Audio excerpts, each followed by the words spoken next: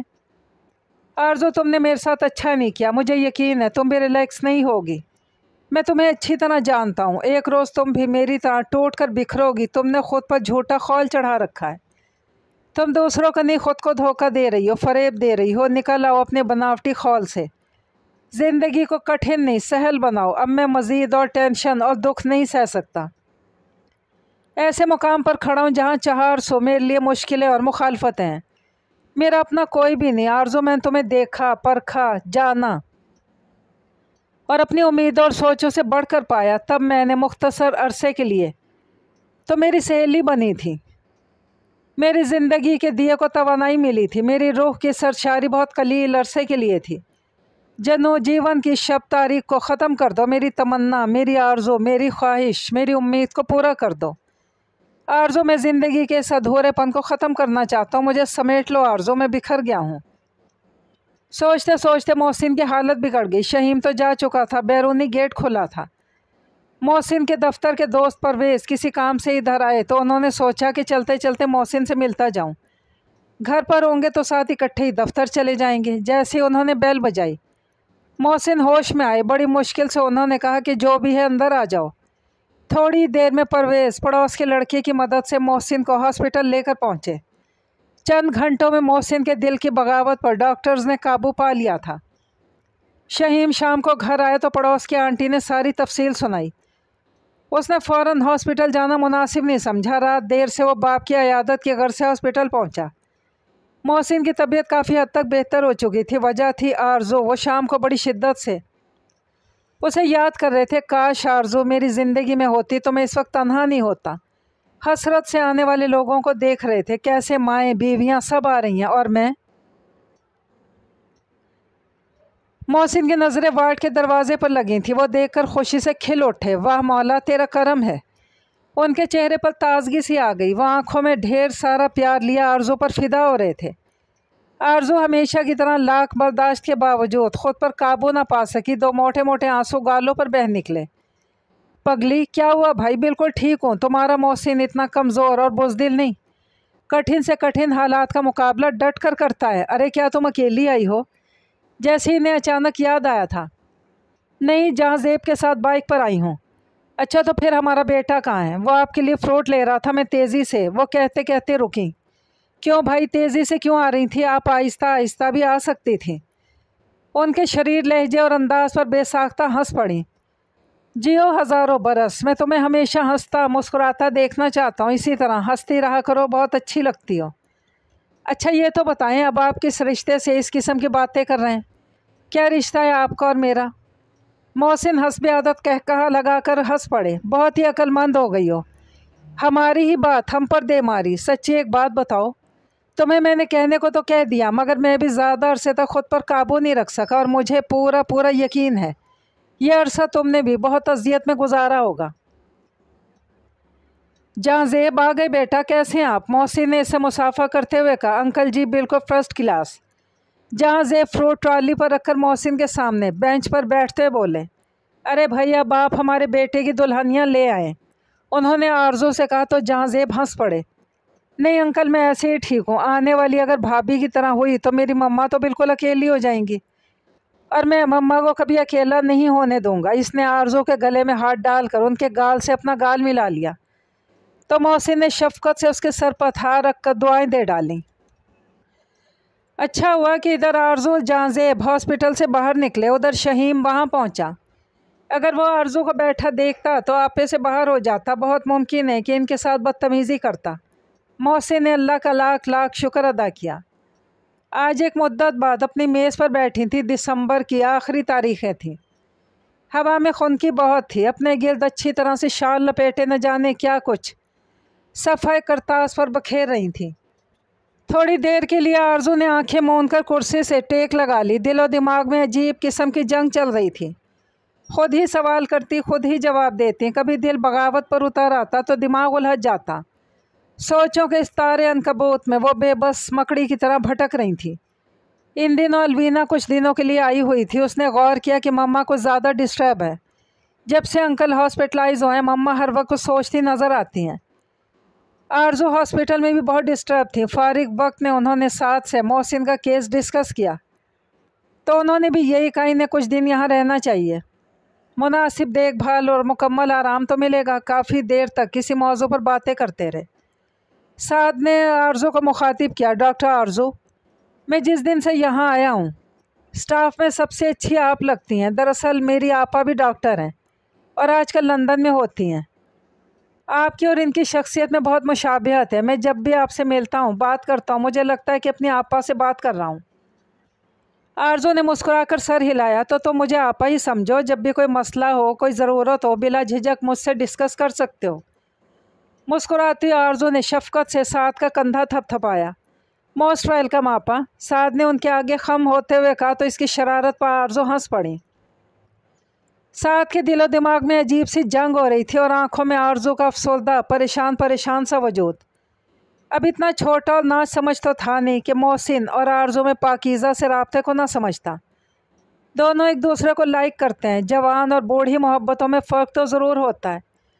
شوخ و شریر، چنچل، لاؤبالی حرکتیں جوان کرتے ہیں، نادانیاں کرتے ہیں، حالات اور مسائل کے سامنے پریشان ہوتے ہیں، اپنی منوانے کے لیے ایڑی چوٹی کا زور لگا دیتے ہیں، واویلا کرتے ہیں اور دوسرے تو شور بھی مچاتے ہیں، مگر اس کے برعکس پاکیزہ، پرخلوص، خاموش محبت کرنے والے اس ایج کے پریمی کتنے مجبور بے بس ہوتے ہیں، بزرگوں کے آگے اپنی محبت کا اظہار تک نہیں کرتے تو اصرار یا ضد کیا کریں گے۔ انہیں تو چھوٹوں سے زیادہ ڈر لگتا ہے کہ وہ اپنے چھوٹوں کے سامنے ایسی کوئی بات بھی کریں گے تو ان کی عزت گر جائے گی۔